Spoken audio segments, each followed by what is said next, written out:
Fresh Morning. Fresh Morning.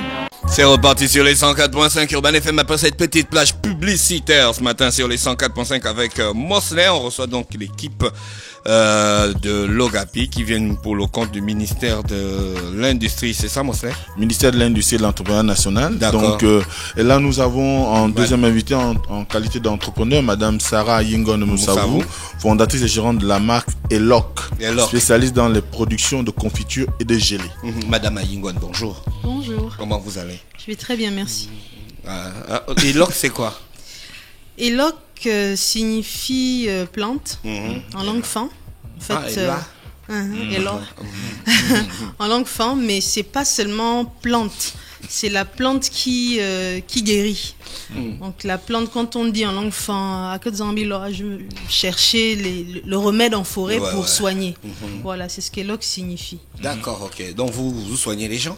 Non, nous ne soignons pas, mais nos produits sont faits à base de plantes. En fait, la plante est la base de tout ce que nous faisons. C'est des cosmétiques aussi? Non, ce ne sont pas des cosmétiques. Nous sommes dans la transformation agroalimentaire. Donc, nous faisons des confitures, des infusions et des fruits secs. Nous avons une gamme de produits Moringa où nous faisons de la poudre, des infusions et des graines.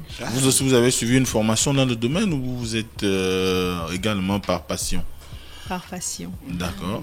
Oui. C'est une affaire de passion dans ce pays, monsieur de l'OGAPI. Oui, bien sûr. L'idée, c'est d'abord une question d'une œuvre de l'esprit. Et après, il faut être passionné pour pouvoir poursuivre. Si on n'est pas passionné, on ne peut pas arriver à terme. Vous êtes passionné de l'OGAPI? Je suis passionné de propriété intellectuelle. D'accord.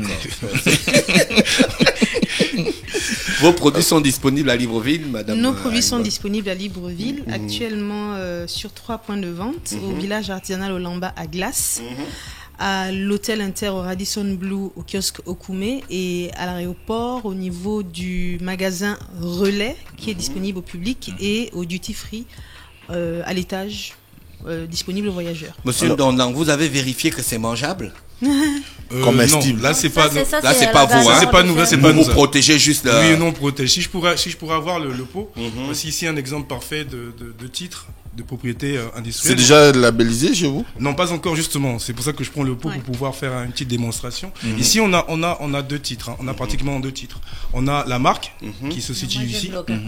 La marque et on a l'emballage. L'emballage qui va être ce qu'on appelle les dessins des modèles industriels. Donc tous ces éléments se protègent. On a aussi derrière l'étiquetage. C'est important de le protéger parce que le but de la protection, c'est comme la propriété intellectuelle, c'est comme un titre. Vous avez acheté un terrain. Qu'est-ce qui prouve que c'est votre terrain? Qu'est-ce qui prouve que justement vous êtes propriétaire de ce terrain? C'est le titre. Et ici, vous avez des différents titres qui sont délivrés par l'OAPI. Donc cette marque-là, jusqu'à présent, comme elle n'est pas protégée, Madame Yingon ne peut pas revendiquer la propriété de cette marque. Donc je peux vite copier ça avant la fin de l'émission, elle va m'emmener nulle part. Bien sûr. Qu'est-ce qui se passe? Qu'est-ce qui se passe? Copions, bien sûr. Qu'est-ce qui se passe dans ce cas quand on va à la gare routière et puis il y a des baskets où c'est écrit Nike avec 2K, Adidas avec mais c'est pas Adidas. Mais c'est de la contrefaçon. C'est de la contrefaçon pure et simple. D'accord, mais dans ce cas, est-ce que je sais que là j'ai pris l'exemple du Nike, c'est un major et tout ça, c'est pas on va dire qu'ils n'ont pas déposé une protection au Gabon, mais dans le cas où je voulais dire quelqu'un qui a protégé son œuvre et face à la contrefaçon de son œuvre, qu'est-ce qui se passe? Est-ce que l'OGAPI intervient? Qui intervient concrètement? Oui, justement, le GAPI va intervenir parce que nous avons un service contentieux, réglementation industrielle qui va gérer le contentieux, parce que nous gérons le contentieux. Parce que vous savez, lorsqu'on parle de titre, lorsque ça va plus loin, ça finit au tribunal. Oui. Ça finit au tribunal parce que c'est le juge qui conclut qu'il y a contrefaçon. Nous sommes là pour concilier les deux parties, pour dire attention, si vous ne faites pas attention, vous êtes obligé de revenir sur... Est-ce que nous, on peut protéger notre émission, le Da Fresh Morning? Parce que si, il y a du genre une autre radio qui fait la même émission dans le même format. Est-ce que en protégeant les différentes rubriques de notre émission, la vibe de notre émission, est-ce que c'est possible? Et puis après, on peut prouver que là, il y a eu contrefaçon. Oui, bien sûr. Plus Mais que le but, oui. On veut. Oui, on protège les émissions. Quand j'ai dit que j'aime beaucoup l'Ogapi. Justement, je vais revenir sur ça. Si vous me permettez, je vais revenir sur ça parce qu'il y a plusieurs titres de propriété intellectuelle qui vont interagir dans l'audiovisuel. Vous avez les droits d'auteur. Le copyright qu'on appelle communément, justement, donc il y a cette partie-là. L'émission, comment elle se fait, etc. Donc vous avez les ensembles de droits moraux et patrimoniaux qui vont accompagner le droit d'auteur. Vous avez la marque. L'émission a un nom, ce nom de produit qu'il va falloir aussi protéger. Donc vous avez aussi les interfaces, etc. Si c'est mobile, vous avez l'application mobile, donc vous avez des interfaces graphiques aussi à protéger. Donc ces ensembles, en fait, ici, sur ce plateau, il n'y a que des titres de propriété industrielle. Hein. Quand vous voyez ça là, vous voyez que le travail, quand vous rentrez, c'est il y a du boulot ici. Hein. Oui, je vois du boulot et je vois aussi beaucoup d'argent qu'il va falloir pour payer. C'est pas grave, on travaille l'argent, on n'a pas peur de payer. Alors moi la question que je pourrais poser, c'est celle de savoir, l'Ogapi existe depuis 2014, mais les gens ne connaissent pas réellement l'institution. Qu'est-ce qui fait que vous ne soyez pas en mesure de communiquer un peu plus avec le foisonnement en termes d'entrepreneuriat qui est au Gabon? Déjà, c'est ce que nous sommes en train de faire sur ce plateau, la communication. Nous savons que vous avez payé. Ça, c'est parce que le ministère s'est dit non, l'Ogapi, c'est plus possible. Vous ne pouvez pas venir payer votre propre émission. Ce qu'il faut comprendre, c'est que qui doit payer. Et là, j'interviens sous le contrôle. Et pourtant, vous avez de l'argent. Là, j'interviens sous le contrôle de l'équipe de basket des filles. Hein. J'interviens sous le contrôle de Darafresh, c'est-à-dire que la propriété intellectuelle, elle est encore au stade embryonnaire au niveau du Gabon, donc elle peine à décoller. Ce qui fait que nous, dans notre cadre, parce qu'il y a le Bugada qui est notre frère aussi, Bugada, droit d'auteur, qui va gérer justement les aspects liés au droit d'auteur. Donc il y a des salons qui ont été faits justement en 2014 avec ce qu'on appelait le Grand Prix Scénariste, qui était une façon aussi pour nous de communiquer sur l'importance de la protection. Et là encore, je lance un appel à tous nos chercheurs de se rapprocher justement du service brevet de l'Ogapi pour qu'ils viennent déposer le fruit de leur recherche, parce que le problème des chercheurs, c'est qu'ils pensent qu'à chercher et aller déposer au CAMES. Mais ils reviennent jamais vers nous pour dire, ils viennent jamais vers nous pour dire qu'il faut qu'ils protègent. Après, une fois que c'est divulgué, la protection n'a plus son cours, parce qu'une fois que le rapport, le dossier sur le doctorat est déposé, il y a plus.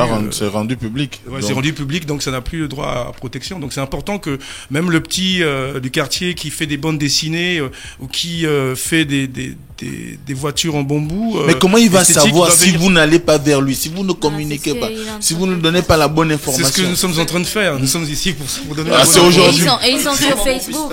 Ils sont sur Facebook. Office gabonais de la propriété industrielle. Ils ont une page Facebook. Ils ont une page Facebook. Oui. Est-ce qu'elle est comment on dit, régulièrement? Oui, vous avez justement ici Madame Diabio qui est responsable de communication, qui se charge justement de publier sur Facebook. Madame Diabio. Oui, Madame Diabio. C'est pas la même personne. Voilà. Non, mais c'est pas la même personne. Mais c'est. Reprendre une suspension. D'accord. Madame Ayingon, donc vous êtes au courant maintenant de la stratégie de l'information? Oui, heureusement que je suis là ce matin pour apprendre toutes ces choses. D'accord. Ouais. Donc vous découvrez ensemble que nous, quoi. Oui, j'avoue. J'avais déjà entendu parler de l'Ogapi et j'avais été. Non, ça c'est les choix du PDG. Non, même pas du tout. Mais j'avoue que j'ai procrastiné. Non, j'ai procrastiné en fait. Vous avez remis à demain. Je savais qu'à un certain moment. Vous l'avez remis à demain en fait. Voilà, j'ai remis à demain. Excusez-moi. Je savais qu'à un certain moment j'allais le faire, mais voilà, j'avais remis à demain. Mais là, tout à l'heure, en sortant d'ici, hein.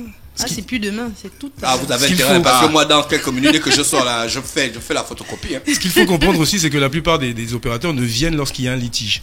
C'est-à-dire que lorsqu'ils sont sujets à une contrefaçon, c'est à ce moment-là qu'ils pensent à protéger. Et là, c'est pas évident, parce que là, nous sommes déjà dans un conflit. Ah oui. Et là, on peut plus vraiment protéger, même si vous protégez, mais il y a ce qu'on appelle parfois le droit d'usage qui va justement casser le produit en question. Il paraît qu'avant, la propriété intellectuelle, ça pouvait se faire sur... on appelle ça comment, le timbre de la poste. Donc des gens, ils se postaient des courriers et une fois qu'il y avait le timbre dessus, ça datait le moment de son idée ou de son projet. Et à ce moment, quand il y avait un litige, on regardait qui avait la date la plus ancienne. Madame Ayingon, merci encore d'avoir accepté. Vos produits sont disponibles où? À l'aéroport de Libreville, ADL, au Radisson Blu, au kiosque au Koumé et au village artisanal au Lamba à Glace. Les prix sont abordables? Oui, ils sont abordables. D'accord, la boîte de confiture qu'on vient de voir là, ça coûte combien? 250 grammes, 4000. Merci, vous êtes sur les 104.5 Urban FM, la station urbaine, et vous écoutez le Da Fresh Morning. Fresh Morning.